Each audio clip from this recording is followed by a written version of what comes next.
Assalamualaikum warahmatullahi wabarakatuh. Bismillahirrahmanirrahim. Tabarakalladzi nazzalal furqan ala abdihi liyakuna lil alamina nadhira. Allahumma salli wa sallim ala sayyidina wa maulana Muhammadin wa ala alihi wa sahbihi wa barik wa sallim. Rabbi syrah li sadri wa yassir li amri wahlul 'uqdatam min lisani yafqahu qawli amma ba'd. Alhamdulillah kita berjumpa lagi dengan Tahta Channel yang membahas tentang debat lintas agama, pengajian kitab mulai dari Al-Quran, tafsir, hadis, fikih, tasawuf, dan yang lain-lainnya. Dan juga tausiah dan dilanjutkan dengan tanya jawab seputar Islam. Yang terakhir adalah video reaksi. Untuk hari ini saya akan mereaksi ya, tentang pernyataan Gracia Pelo ya. Yang mana dia kayaknya kepanasan, gak tenang ya. Karena ada seorang artis yaitu Daniel Mananta ya. Daniel Mananta. Ya. Dia selama ya Bang Daniel ini seorang artis udah lama berteman dengan Ustadz kita, Ustadz Abdul Somad. Akhirnya Bang Daniel ini menjadi mu'alaf. Ya, karena dia seorang artis, ya. Pastilah banyak orang yang kebakaran ya, banyak orang kepanasan. Karena apa? Karena mereka ingin memurtadkan orang itu kan sulit. Malah orang yang sudah orang yang di luar Islam malah masuk Islam. Sehingga wajar kalau ada yang kepanasannya. Bahkan Gracia Pelo ini menantang Ustadz Abdul Somad ya, suruh debat katanya tentang patung. Terus mengatakan umat Islam menyembah patung, menyembah batu gitu ya. Nah, nanti kita luruskan satu-satu ya. Bahkan nanti saya akan saya jelaskan melalui Islam, melalui Al-Quran, juga melalui Bible mereka. Ya. Apa sih sebenarnya kiblat itu ya? Apakah umat Islam menyembah atau bersujud kepada batu? Nah, ini harus kita jelaskan. Karena banyak orang yang salah paham ini ya. Mari kita simak dulu ya, apa yang disampaikan oleh Gracia Pelo, nanti kita luruskan. Karena menyembah patung itu dilarang Tuhan di dalam Alkitab, di dalam Yesaya pasal 44. Coba kamu baca Yesaya pasal 44. Lah, untuk itu saya akan memberikan sedikit koreksi dan masukan kepada Daniel Mananta. Daniel Mananta itu salah satu artis yang dikenal di Indonesia, dan dia ini sudah lama menjalin persahabatan dengan Ustadz Abdul Somad yang pernah menghina kekristenan. Katanya di dalam salib ada jin, ada setan, ada makhluk gaib yang bisa merusak umat Islam. Nah, entah apa yang terjadi, saya kurang tahu. Oke, kita luruskan dulu ya. Sebenarnya Ustadz Abdul Somad itu tidak menghina kekristenan.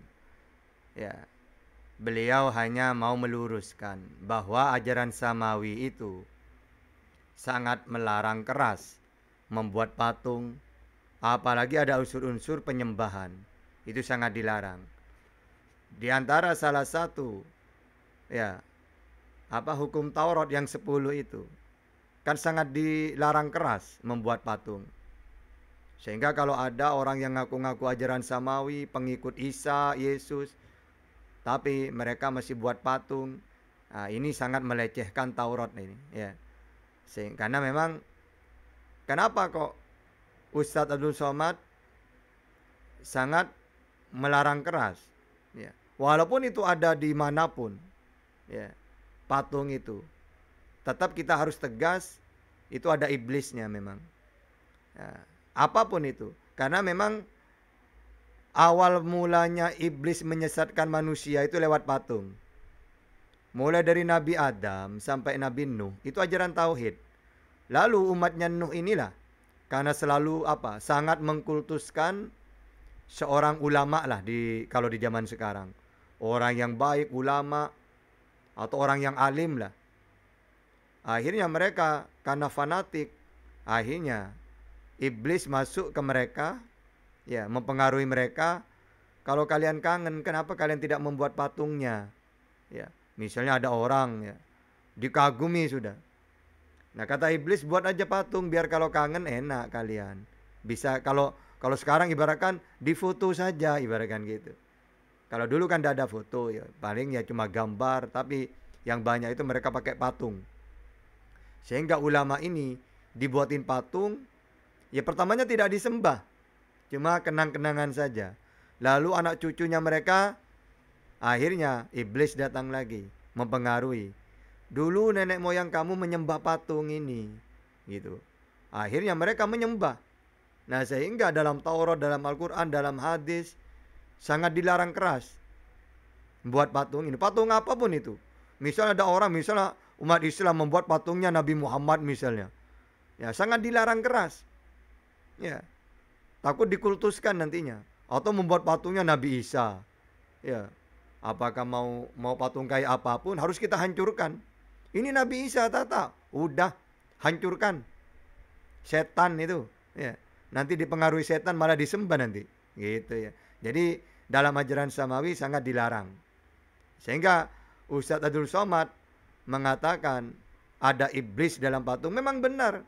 Maksudnya patung apapun itu, ya, yang menyerupai manusia, makhluk, apakah itu binatang, monyet, patung babi, gajah, atau patungnya, walaupun patungnya seorang nabi, itu ada iblisnya. Maksudnya apa ada iblisnya itu? Nanti orang-orang akan dipengaruhi oleh iblis, sembah saja sembah. Nah, kalau imannya tidak kuat seperti zaman dulu itu, akhirnya mereka menyembahnya, gitu ya. Nah, maksudnya Ustadz Abdul Somad itu seperti itu, bukan menghina Kristen, enggak.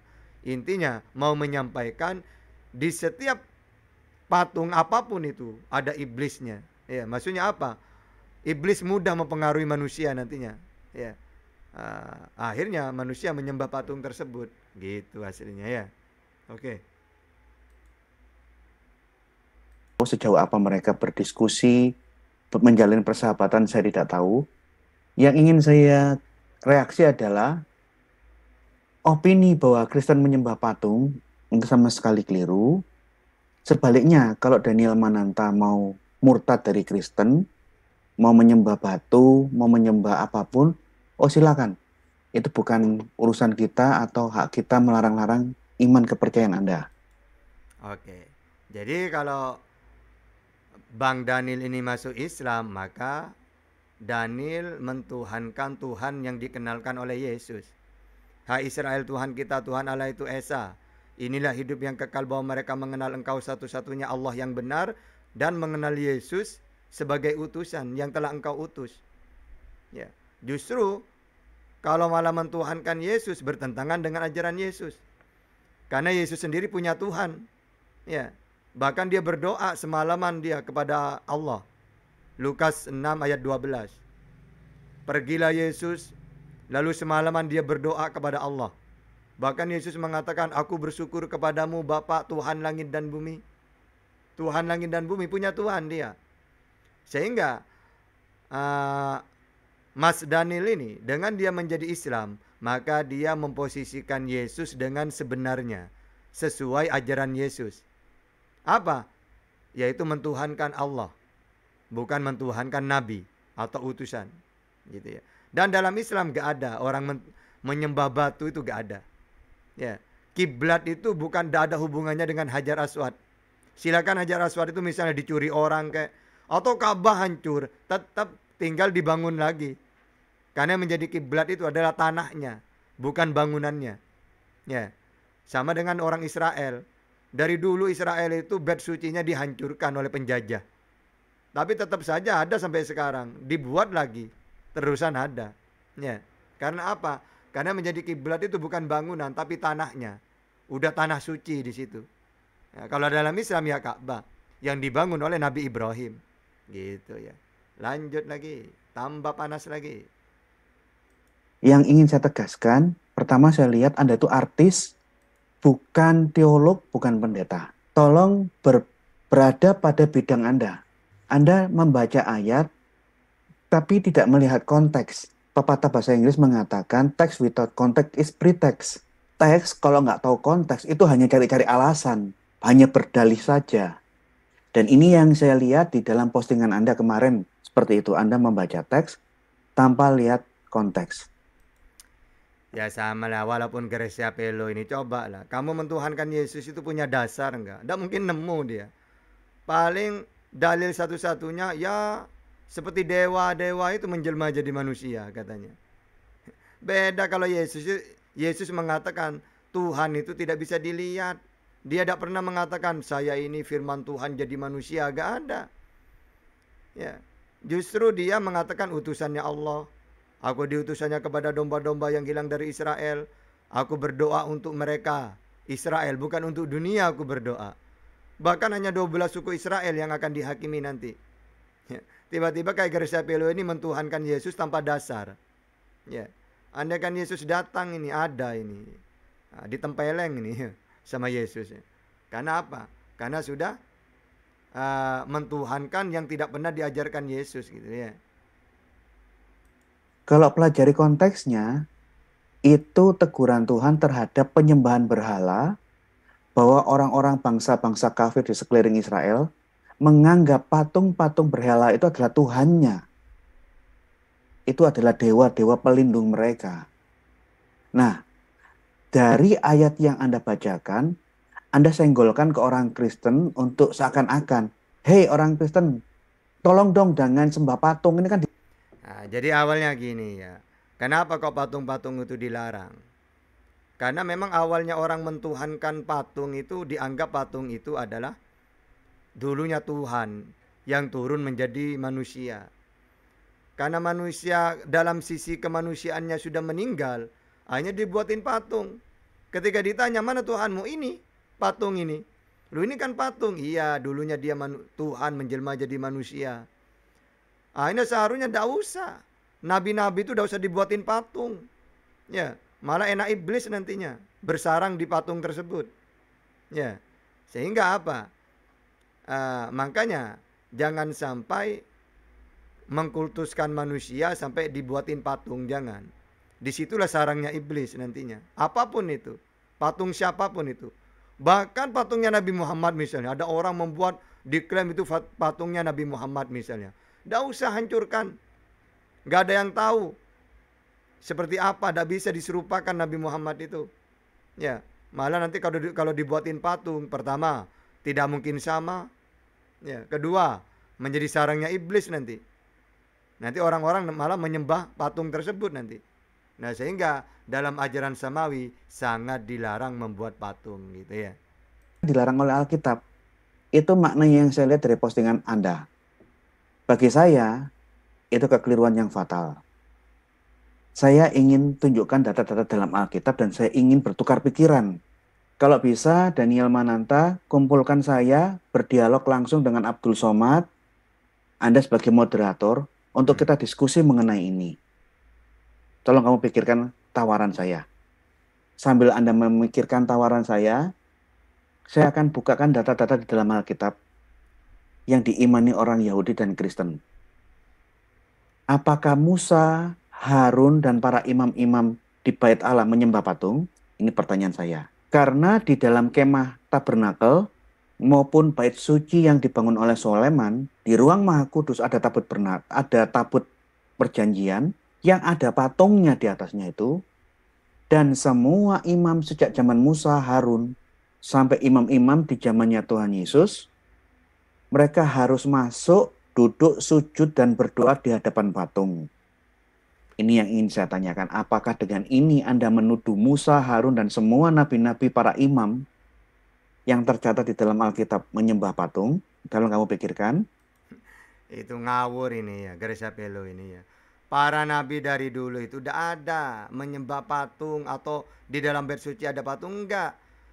Itu hanya tabut, itu ada gambar, ada apa, ada kayak apa sayap itu. Itu bukan patung itu. Dan tidak ada hubungannya ya dengan ketika orang-orang Israel menyembah Allah di bait suci tersebut. Sama dengan orang kita bersujud bersujud kepada Allah menghadap ke bait suci. Tidak ada apa-apanya di dalam Ka'bah itu, cuma bait suci. Ya, sama dengan di Mazmur itu. Coba saya bacakan ini ya. Biar Garasya Pelo ini tahu tentang ajaran Samawi. Jadi ajaran Samawi itu punya kiblat. Ada tanah yang dianggap suci sudah. Allah yang memberitahu.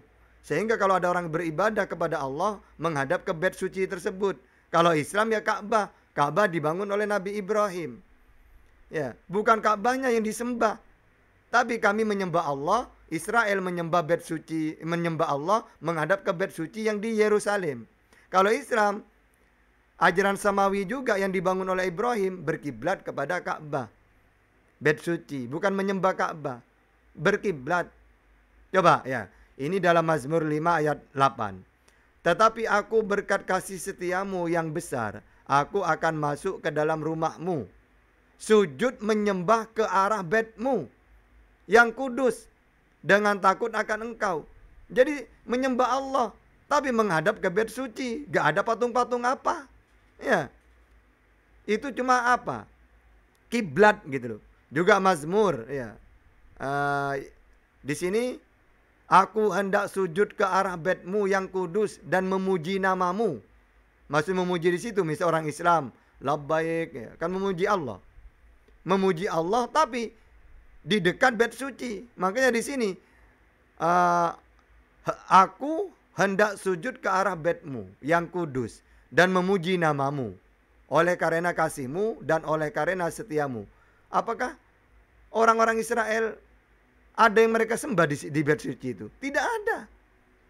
Tetap mereka nyembah Allah, hanya saja menghadap ke bait suci itu, masuk ke bait suci. Bahkan Yesaya 44 ayat 4. Lalu dibawanya aku melalui pintu gerbang utara ke depan bait suci.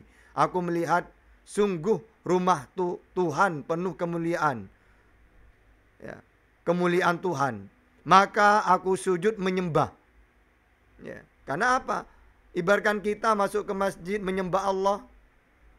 Masjid itu al-masajidu buyutullah. Masjid itu rumahnya Allah. Bukan berarti menyembah masjid, tapi menyembah Allah ke masjid, tempat ibadah, tempat yang suci. Ya.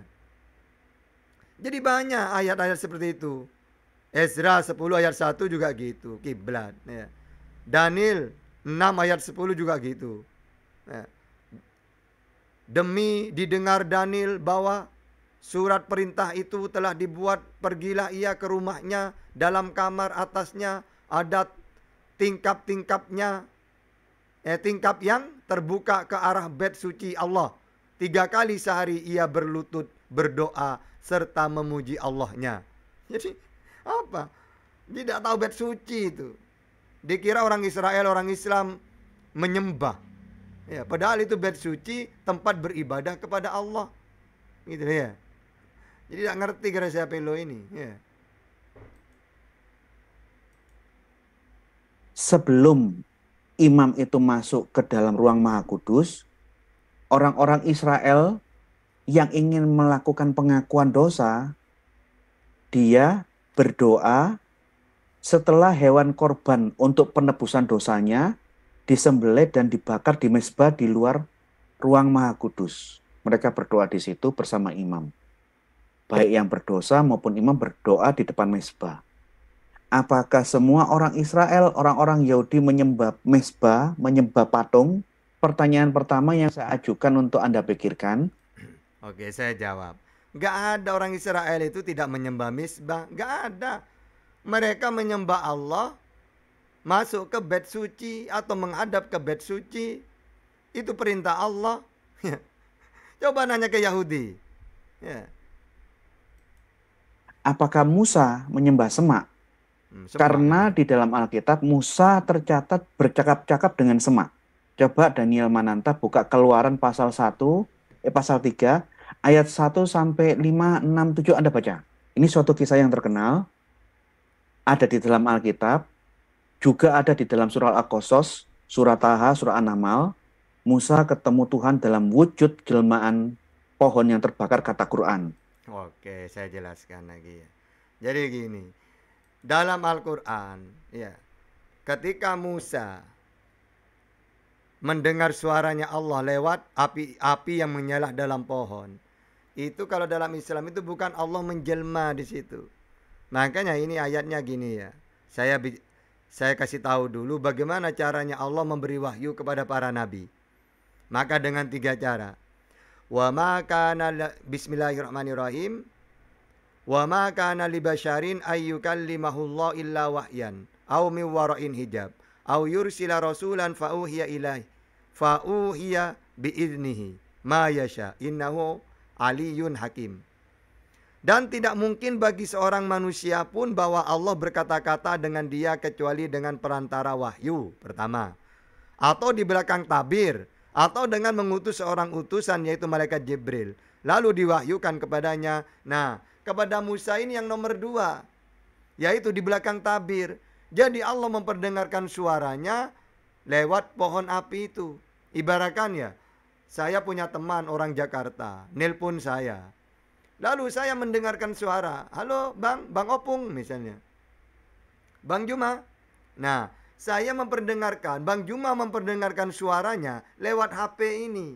HP ini bukan wujudnya Bang Juma, tapi beliau bersuara lewat HP ini. Sama dengan gini, Allah itu tidak mau turun ke dunia samawi di langit. Lalu dia memperdengarkan suara yang mana suara itu keluar dari pohon yang nyala-nyala itu. Wahai Musa, akulah Allah. Maksudnya apa? Allah tetap di sama. Tapi Allah memperdengarkan suaranya lewat pohon yang api yang nyala-nyala itu.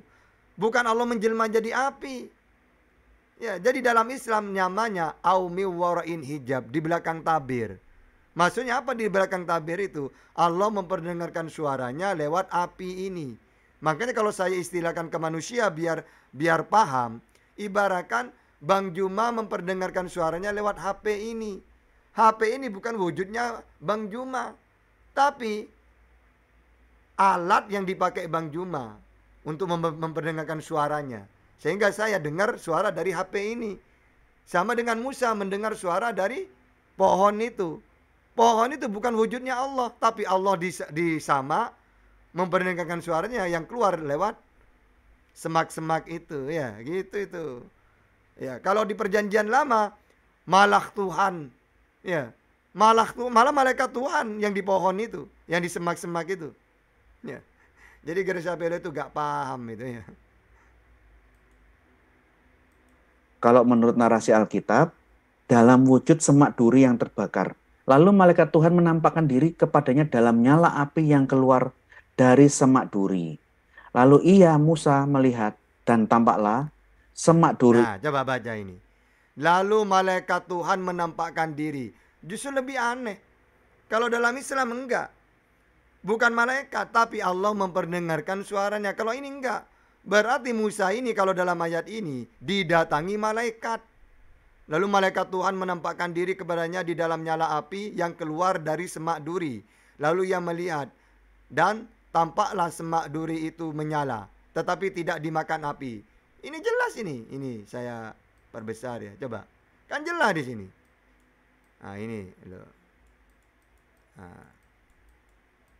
Ini ya, coba. Di sini. Lalu malaikat Tuhan. Nah, jadi yang datang ke Musa itu kalau menurut perjanjian lama malaikat bukan Tuhan. Jadi Gereja Belo ini apa ini orang? Bunuh diri dia anunya itu. Dengan dalilnya sendiri itu ya.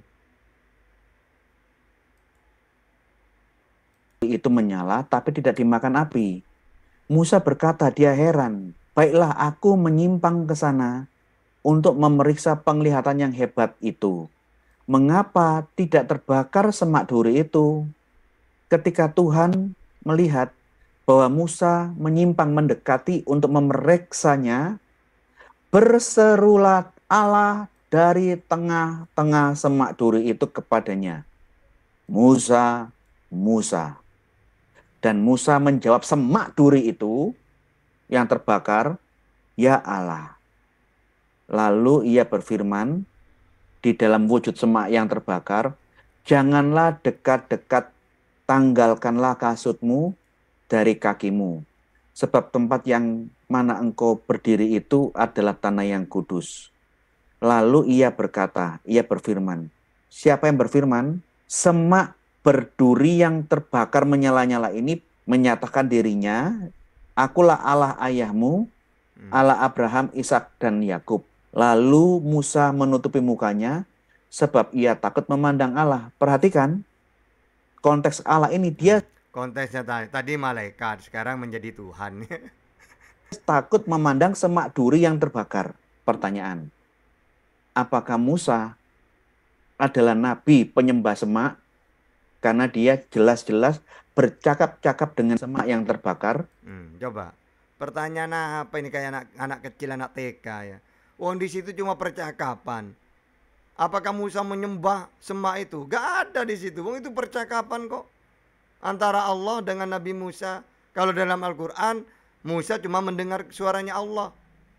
Tidak ada sembah menyembah di situ ya. Gimana ini ya? Garis apelo ini. Penyembah gulma, penyembah Tertawa. gulma. Gak paham, tertawa. Kok bisa bayangkan? Apakah seperti itu? Coba Anda pikirkan, Daniel. Hati-hati mulutmu ya. Kalau berbicara jangan. Ya, mulut kamu itu hati-hati, penyembah manusia kamu itu. Kamu itu mentuhankan Yesus, itu tidak ada dalilnya. Berapa puluh Yesus mengatakan, aku ini utusannya Allah untuk Israel. Ya, dalam Matius 15:24. Ya, aku berdoa untuk mereka Israel, bukan untuk dunia aku berdoa. Bahkan dia seorang nabi. Markus 6 ayat 4. Bahkan dia menerima wahyu ajaran dari Tuhannya. Yohanes 12:50. Apa yang aku sampaikan sesuai apa yang difirmankan oleh Allah kepadaku. Ya. Jadi apa ya? Lalu tiba-tiba Israel loh. Gini loh ya. Garis apa lo? Israel itulah ya. Yesus ngaku nabi utusan. Tidak mau mereka itu beriman. Menolak mereka. Kamu yang gak tahu apa-apa malah mentuhankan. Makanya saya istilahkan gini.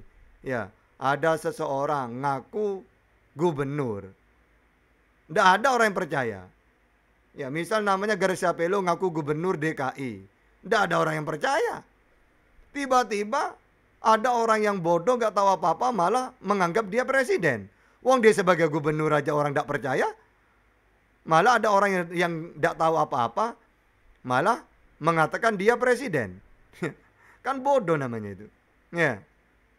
Ya, seperti itulah Yesus ngaku utusan, ngaku seorang nabi, penyampai firman yang diutus oleh Tuhan, ditolak oleh Israel. Tiba-tiba ada orang gak tahu apa-apa seperti Garisapelo yang gak tahu apa-apa malah mentuhankan. Wong dia ngaku utusan aja ditolak oleh umatnya, malah di luar Israel mentuhankan dia. Dengan alasan dialah jelmaan Tuhan seperti dewa-dewa. Karena dewa Yunani, dewa Romawi, mereka sudah terbiasa mentuhankan dewa, yang mana dewa itu bisa menjelma jadi manusia. Sehingga Yesus itu dianggap jelmaan sebagaimana yang mereka percayai, jelmaan Tuhan gitu loh. Ya. Itu sejarahnya seperti itu. Jangan sampai menyinggung orang lain. Kemudian saya masuk yang ke hal kedua untuk saya tawarkan untuk Daniel Mananta. Pikirkan, apakah Harun dan semua imam-imam selama ribuan tahun di Yerusalem menyembah patung? Ini Imamat pasal 16. Konteksnya adalah hari raya Yom Kippur, hari yang tersuci di dalam perjanjian lama. Karena di hari inilah dilakukan penebusan dosa nasional. Dan hanya di hari ini, imam besar membacakan tetragramaton YHWH secara lisan apa adanya dari mulut dalam satu hari selama 10 kali.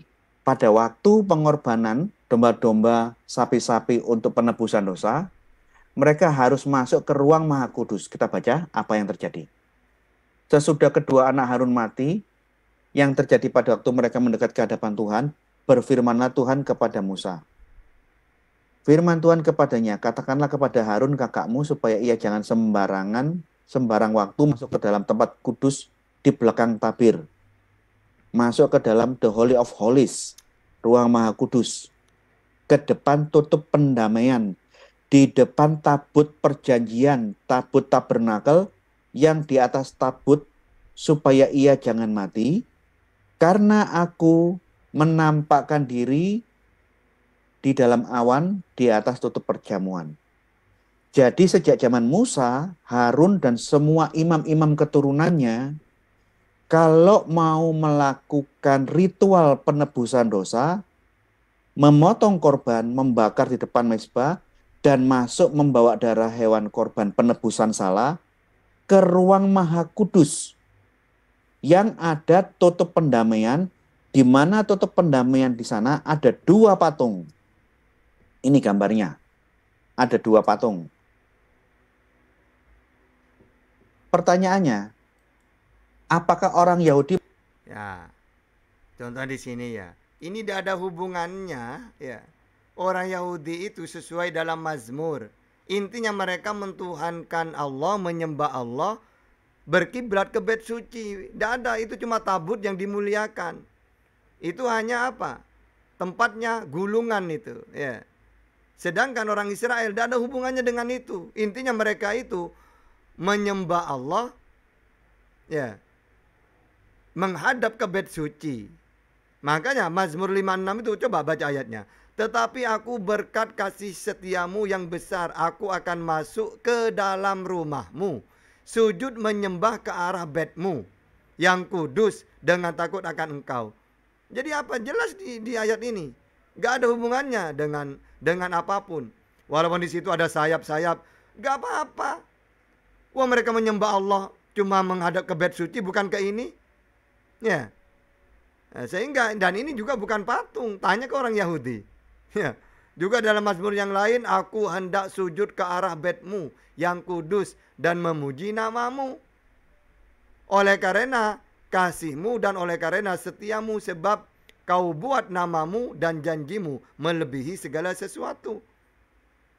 Juga Yesaya 44. Lalu di bawahnya aku melalui pintu gerbang utara ke depan bait suci. Aku melihat sungguh rumah Tuhan penuh kemuliaan Tuhan. Maka aku sujud menyembah. Jadi seperti umat Islam. Sujud menghadap ke Ka'bah. Menyembah Allah. Tapi seperti di Mazmur ini. Seperti di Yehezkiel ini. Ya, ke bait suci. Menghadap ke bait suci. Menyembah Allah. Menghadap ke bait suci. Sama orang Yahudi dengan Islam punya kiblat. Nah kalau Kristen, kalau gereja apa lo? Wong Tuhan aja gak punya. Wong Tuhannya manusia yang sudah tidak ada. Seperti dewa-dewa. Ya. Gimana? Tidak punya dalil lagi untuk mentuhankan manusia. menyembah patung? Halo? Apakah orang Yahudi menyembah patung?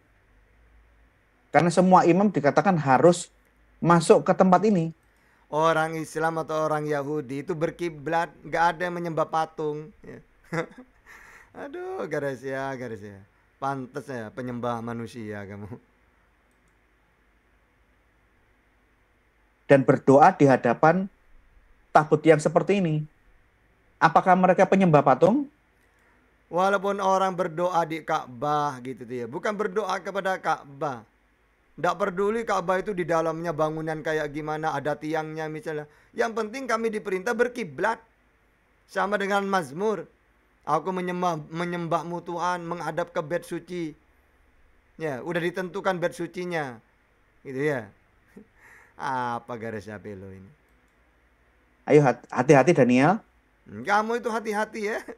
Kamu penyembah manusia kok. Ya. Enggak, Tata.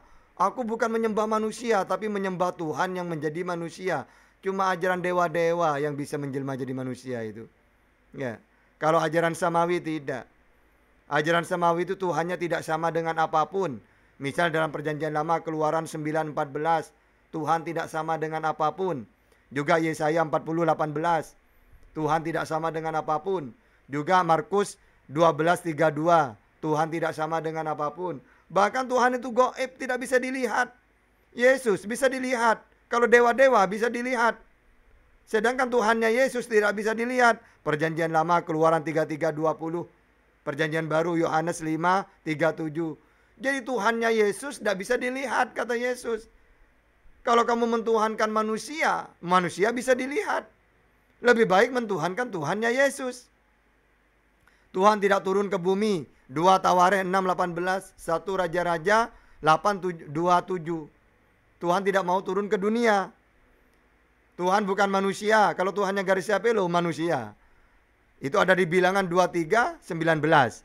Juga ada di Hosea 11 ayat 9. Tuhan tidak mungkin mati. Kalau Tuhannya garisnya pelo pernah mati 3 hari. Ya. 1 Timotius 1:17, 1 Timotius 6:16. Ya. Jadi apa? Beda Tuhannya pelo dengan Tuhannya Yesus. Kalau Tuhannya Yesus sama dengan Tuhanku. Tidak bisa dilihat, tidak mau turun, bukan manusia. Kalau Tuhannya pelo sama dengan dewa-dewa. Bisa menjelma jadi manusia. Gitu ya. Coba Anda jujur Nah. tanyakan kepada seluruh orang Yahudi di seluruh dunia.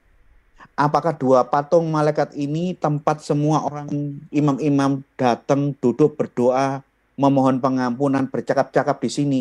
Ini artinya orang Yahudi di seluruh dunia adalah agama penyembah patung?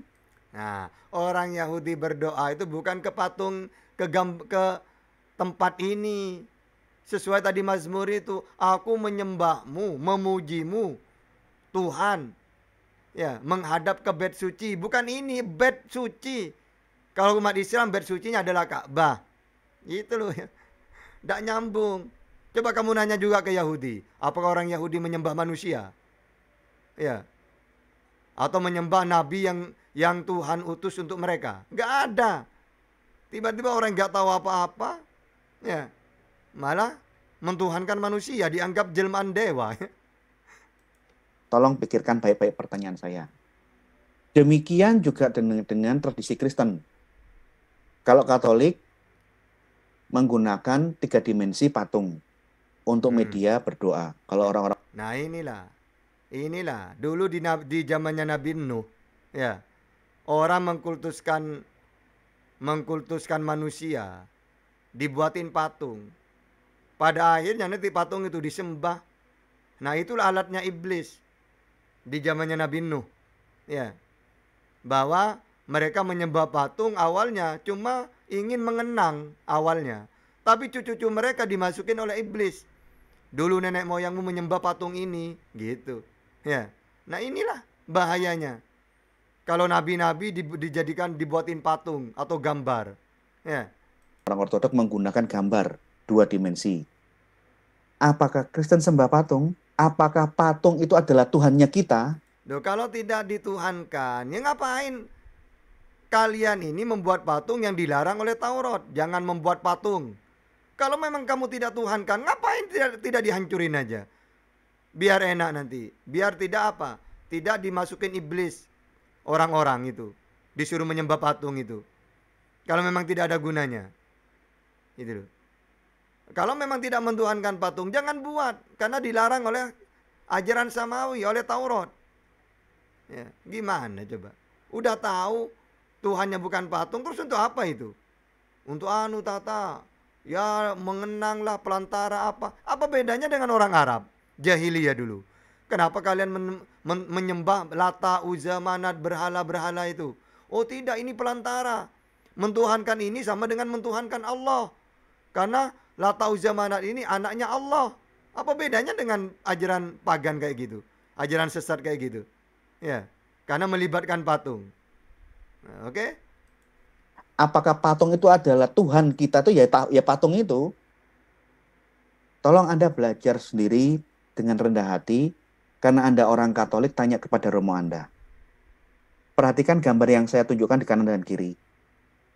Di dalam kekristenan, baik tradisi Katolik maupun tradisi Ortodok, kita semua mau berdoa di depan patung, menghadap ke patung silakan.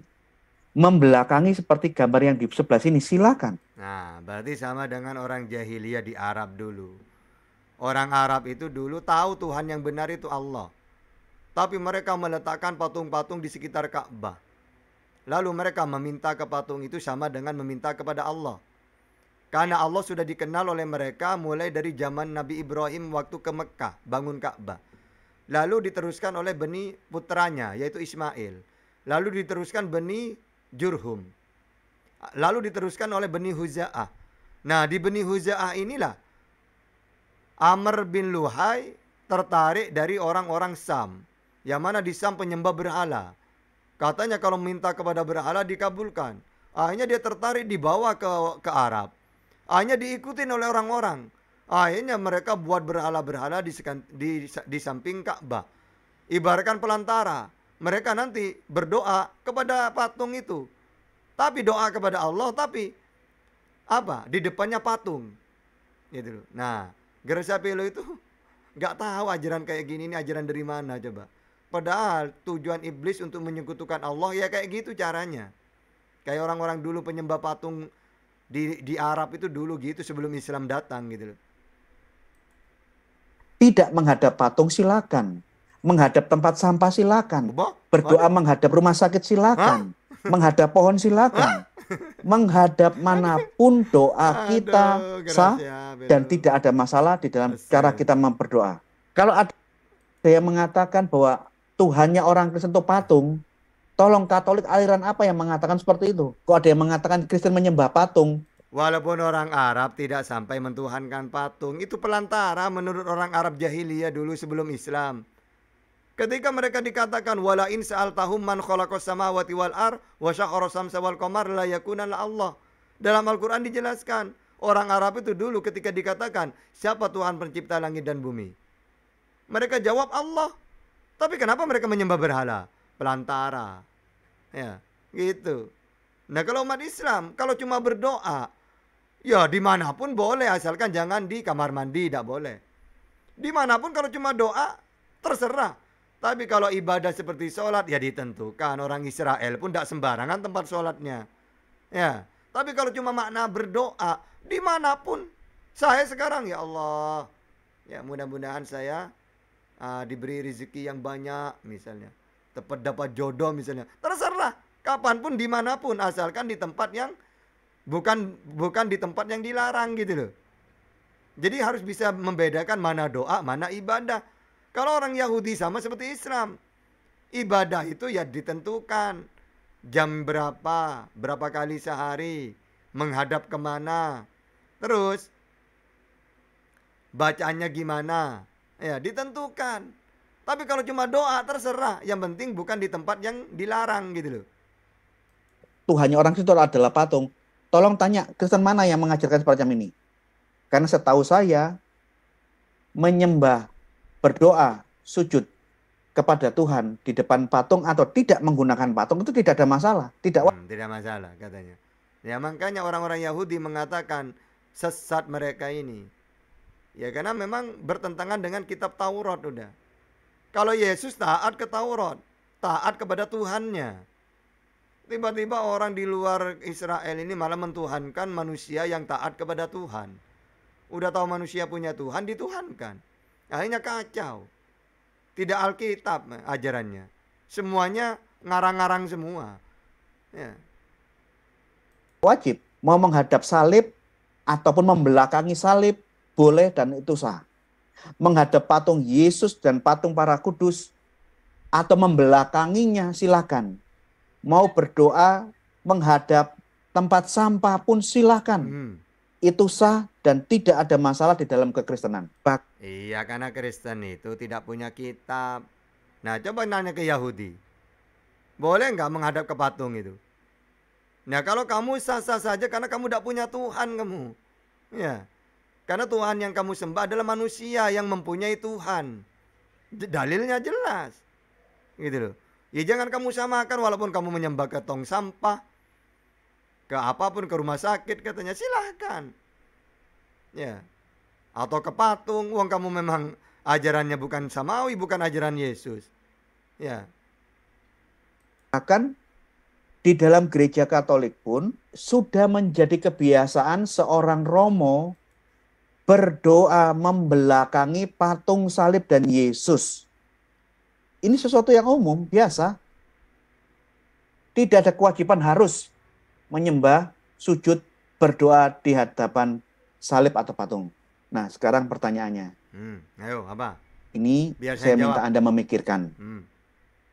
Karena Anda dekat dengan Ustadz Abdul Somad, tolong Anda tanya kepada Ustadz Abdul Somad. Nanti saya yang jawab, ayo. Di saat sholat 5 waktu, kenapa seluruh orang di dunia menghadap ke Ka'bah? Yang ada batu hitamnya di ujungnya itu. Oke, saya jawab. Kenapa? Karena perintah Allah. Sebagaimana orang Israel sudah ditentukan kiblatnya. Menyembah Allah menghadap ke bait suci. Nah kalau Kristen tidak punya Tuhan, ya, wong Tuhannya manusia. Kalau Yesus sendiri punya kiblat. Coba nanya, dulu Yesus menyembah Tuhannya gimana caranya? Ya mereka punya bait suci orang Israel karena Yesus itu yang kamu tuhankan itu. Lah umat Islam menyembah Allah, tidak menghadap ke kiblat, ya tidak sah. Wong sudah ditentukan kalau Israel di Yerusalem, ya Baitul Maqdis kiblatnya. Selain kiblat itu tidak boleh. Orang Islam kiblatnya Ka'bah yang dibangun oleh Nabi Ibrahim. Nah kalau kita sudah ditentukan, lalu kita menyembah Allah menghadap ke lainnya, ya gak boleh. Wong sudah ditentukan. Israel ditentukan bait sucinya di Baitul Maqdis. Islam ditentukan di Ka'bah. Ka'bah dengan Baitul Maqdis lebih dahulu Ka'bah. Karena Ka'bah dibangun oleh Ibrahim. Sedangkan Baitul Maqdis ada ketika cucunya Ibrahim, Yakub, baru muncul Israel. Gitu ya. Gimana ini? Garis peloknya. Kenapa harus sholat dengan ruku dan sujud menghadap ke sana? Nah, terus kenapa aku sujud menyembahmu, masuk ke bait sucimu? Kenapa orang Israel itu di Mazmur itu? Kan sama dengan umat Islam. Kami sholat menyembah Allah menghadap ke Baitul Maqdis. Baitullah yaitu Ka'bah. Apa bedanya dengan mereka